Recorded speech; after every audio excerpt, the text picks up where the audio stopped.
ನಮಸ್ಕಾರ ಎಲ್ಲ ನನ್ನ ರೈತ ಮಿತ್ರರಿಗೆ. ವೆಲ್ಕಮ್ ಬ್ಯಾಕ್ ಟು ರೈತ ಹೃದಯ ಯೂಟ್ಯೂಬ್ ಚಾನಲ್.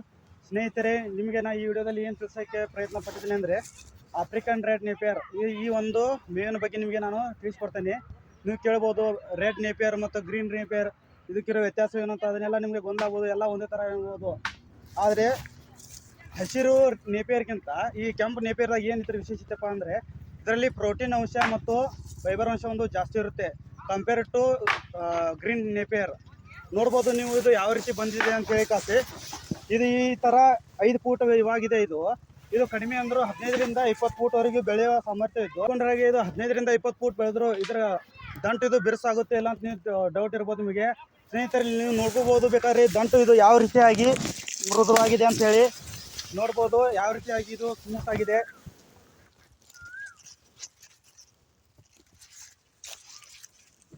ಇದನ್ನು ನಮ್ಮ ಹೈನುಗಾರಿಕೆಯಲ್ಲಿ ಯೂಸ್ ಮಾಡೋದ್ರಿಂದ ನಾವು ಹೆಚ್ಚಿನ ಹಾಲಿನ ಪ್ರಮಾಣವನ್ನು ದನಗಳಲ್ಲಿ ಹೆಚ್ಚಿಗೆ ಕಾಣ್ಬೋದು. ಮತ್ತು ಇದರಲ್ಲಿ ಪ್ರೋಟೀನ್ ಅಂಶ ಮತ್ತು ಫೈಬರ್ ಅಂಶ ಒಂದು ಜಾಸ್ತಿ ಇರೋದ್ರಿಂದ ಇದು ಒಂದು ಯೋಗ್ಯವಾದ ನೇಪಿಯರ್ ಆಗಿದೆ. ಇದು ನೋಡ್ಬೋದು ಇದು ಯಾವ ರೀತಿಯಾಗಿ ರೆಡ್ ಆಗಿದೆ ಅಂಥೇಳಿ. ಇದೊಂದು ಹೈಬ್ರಿಡ್ ತಳಿ ಆಗಿದೆ. ಇದನ್ನು ಫೈಬರ್ ಅಂಶ ಅದರಲ್ಲಿ ಗ್ರೀನ್ದಲ್ಲಿ ಏನಿರುತ್ತೆ ಅಂದರೆ ಕಡಿಮೆ ಪ್ರಮಾಣದಲ್ಲಿರುತ್ತೆ. ಆದರೆ ಈ ಒಂದು ರೆಡ್ ನೇಪಿಯರ್ದಲ್ಲಿ ಒಂದು 20% ಪ್ರೋಟೀನ್ ಅಂಶ ಇದ್ದು ಫೈಬರ್ ಅಂಶ ಎಲ್ಲ ಇರ್ತೈತೆ ಒಳಗೆ. ಇದನ್ನ ಹಾಕೋದ್ರಿಂದ ಇದನ್ನ ಕುರಿ ಮೇಕೆ ಕೋಳಿ ಸಾಕಾಣಿಕೆ ನಾವು ಇದನ್ನ ಕೋಳಿಗೂ ಸೈಲೇಜ್ ಮಾಡಿ ಅದರಲ್ಲಿ ಕೊಡ್ಬೋದು.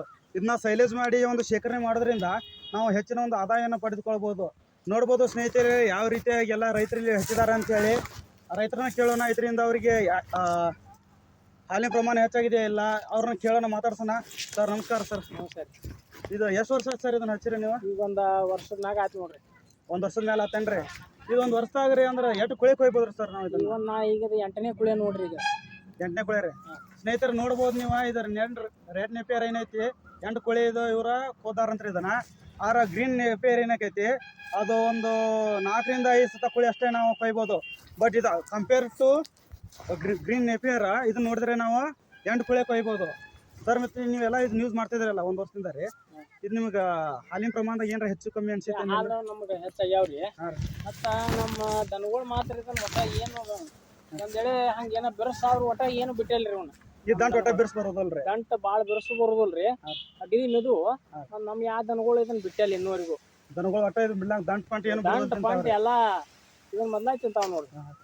ಅಂದ್ರೆ ಇನ್ನು ಸೈಲೇಜ್ ಮಾಡಿ ನಾವು ಶೇಖರಣೆ ಮಾಡಿ ಇಟ್ಕೋಬೋದ್ರಿ ಬೇಕಾದಂಗೆ ಇಟ್ಕೋಬಹುದು. ಆ ರೀತಿ ಈ ರೆಡ್ ನೇಪಿಯರ್ ಯೂಸ್ ಮಾಡೋದ್ರಿಂದ ಹೈನುಗಾರಿಕೆದಾಗ ನಮ್ಗೆ ಒಂದು ಲಾಭ ಐತೆ ಅಂತ ಹೇಳ್ತಾರೆ ನೀವು? ಲಾಭ ಐತ್ರಿ, ನಮಗೆ ಮಾತ್ರ ಲಾಭ ಆಗೈತ್ರಿ. ನೀವು ಮತ್ತೆ ಹಸರ್ದು ಹಚ್ಚಿದ್ರಿ ಏನ್ರಿ ಮೊದಲ್ರಿ? ಹೆಸರು ಹಚ್ಚಿದ್ವಿ ಅದೊಂದು ಸ್ವಲ್ಪ ಹಚ್ಚಾರ ಒಂದು ಸಾಲಿನಷ್ಟು. ಮೊದಲೆಲ್ಲ ಅದ ಐತ್ರಿ? ಹಾನ್ರಿ. ಅದು ಬರೋದು ಕುಳಿಯ ದೌಡ್ ಭಾಳ ಬರ್ತೈತ್ರಿ. ಆದ್ರೆ ಏನು ಅದಕ್ಕೆ ಹಾಲಾಗ ನೀರಾಗಿ ಬಿಡ್ತಾವ್ರಿ ಎಲ್ಲ ದನಗಳು ಹೋಗ್ಬಿಡ್ತಾರ ಚಂದ. ಅಂದ್ರೆ ಇದ್ರೊಳಗೆ ಚಲೋ ರೀ. ಸ್ನೇಹಿತರೆ ರೈತರು ಏನು ಹೇಳ್ತಾ ಇದ್ರೆ ಅಂದ್ರೆ ಗ್ರೀನ್ ನೇಪಿಯರದಲ್ಲಿ ಏನು ಜಾಸ್ತಿ ಇರಲ್ಲ, ನೀರಿನ ಅಂಶ ಜಾಸ್ತಿ ಇರುತ್ತೆ.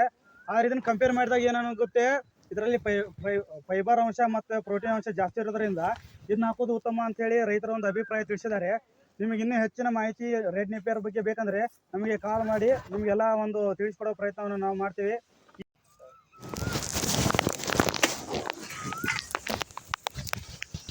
ಸ್ನೇಹಿತರೆ ನೋಡ್ಬೋದು, ನೀವು ಏನಾದ್ರೂ ರೆಡ್ ನೇಪಿಯರ್ ಹಚ್ಬೇಕಂದ್ರೆ ಯಾವ ರೀತಿ ಹಚ್ಬೇಕು ಅನ್ನೋದನ್ನ ನಾನು ನಿಮ್ಗೆ ಇಲ್ಲಿ ತಿಳಿಸ್ಕೊಡ್ತೀನಿ.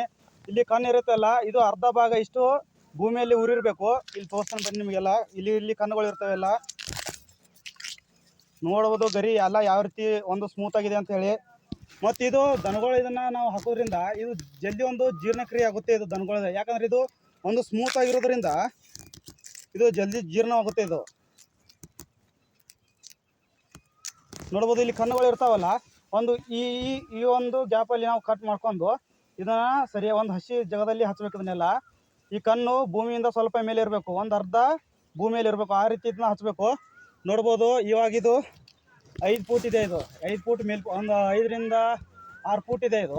ಇದು ಕಡಿಮೆ ಅಂದರೂ 15ರಿಂದ 20 ಫೂಟ್ ಬೆಳೆಯುವ ಸಾಮರ್ಥ್ಯ ಹೊಂದಿದ್ದು, ಅದು 15ರಿಂದ 20 ಫೂಟ್ ಬೆಳೆದ್ರೂ ಕೂಡ ಒಂದು ಇದೇ ರೀತಿಯಾದಂಥ ಒಂದು ಸ್ಮೂತ್ನೆಸ್ ಒಂದು ಇರುತ್ತೆ. ಇದು ನೋಡ್ಬೋದು ನೀವು ಯಾವ ರೀತಿ ಇದು ಸ್ಮೂತ್ನೆಸ್ ಇದೆ ಅಂಥೇಳಿ. ನೋಡಿ ಕೈಲಿಂದ ಎಷ್ಟು ಈಸಿಯಾಗಿ ಬರುತ್ತೆ, ಮುರಿದ್ರೂ ಕೂಡ ಎಷ್ಟು ನೋಡಿ ಸೌಂಡ್ ಆಗಲ್ಲ, ಎಷ್ಟು ಸ್ಮೂತ್ ಇದೆ ನೋಡ್ಬೋದು. ಇದರಿಂದ ನಮಗೆ ಒಂದು ಹೈನುಗಾರಿಕೆಯಲ್ಲಿ ಒಂದು ಉತ್ತಮ ಇದು ಮೇವಿನದಾಗಿದ್ದು, ನಾವಿಲ್ಲಿ ಅವಕ್ಕೆ ಫೀಡ್ಸ್ ಅಂತೇಳಿ ಏನು ಕೊಡ್ತೇವಲ್ಲ ದನಗಳಿಗೆ, ಈ ರೆಡ್ ನೇಪಿಯರ್ ಹಾಕೋದ್ರಿಂದ ಅದರ ಅವಶ್ಯಕತೆನೇ ಬೀಳಲ್ಲ. ಯಾಕಂದರೆ ಇದರಲ್ಲಿ ಒಂದು ಹೆಚ್ಚಿನ ಪ್ರಮಾಣದಲ್ಲಿ ಫೈಬರ್ ಅಂಶ ಪ್ರೋಟೀನ್ ಅಂಶ ಇರೋದ್ರಿಂದ ನಾವು ಯಾವುದೇ ರೀತಿಯ ಒಂದು ಹಣ ಕೊಟ್ಟು ಖರೀದಿಸಿ ಒಂದು ಫೀಲ್ಡನ್ನು ಹಾಕುವಂಥದ್ದು ಏನು ಅವಶ್ಯಕತೆ ಬೀಳಲ್ಲ. ಸ್ನೇಹಿತರೆ, ಇಲ್ಲಿ ನೋಡ್ಬೋದು ರೈತರು ಯಾವ ರೀತಿ ಅವ್ರಿಗೆ ಉಪಯೋಗ ಆಗಿ ಹಚ್ಕೊಂಡಾರ ಅಂತೇಳಿ ಕಸ ನೋಡ್ಬೋದು. ಇದು ರೆಡ್ ನೇಪಿಯರ್ ಯಾವ ರೀತಿಯಾಗಿ ಬೆಳೆದಿದೆ ಅಂತೇಳಿ ನೀವು ಇವಾಗ ಏನು ನೋಡ್ತಾ ಇದ್ರೆ ಇದು ಎಲ್ಲ ಇಕ್ಕರು ದಂಟೆಲ್ಲ ಎಳಿದೆ ಇವಾಗೆಲ್ಲ. ಇದು 15ರಿಂದ 20 ಫೂಟ್ವರೆಗೂ ಬೆಳೆಯುವಂಥ ಸಾಮರ್ಥ್ಯ ಹೊಂದೈತ್ರಿ ಇದು. ನೀವು ನೋಡ್ಬೋದು ಇಲ್ಲಿ ಯಾವ ರೀತಿ ಇದೆ ಅಂತೇಳಿ ಇದು. ಈ ಒಂದು ನಿಮಗೆ ವಿಡಿಯೋ ಇಷ್ಟ ಆದರೆ ನಮ್ಮ ಯೂಟ್ಯೂಬ್ ಚಾನಲ್ ಸಬ್ಸ್ಕ್ರೈಬ್ ಮಾಡಿ, ಹೀಗೆ ಸಪೋರ್ಟ್ ಮಾಡ್ತಾ ಇರಿ. ಧನ್ಯವಾದಗಳು.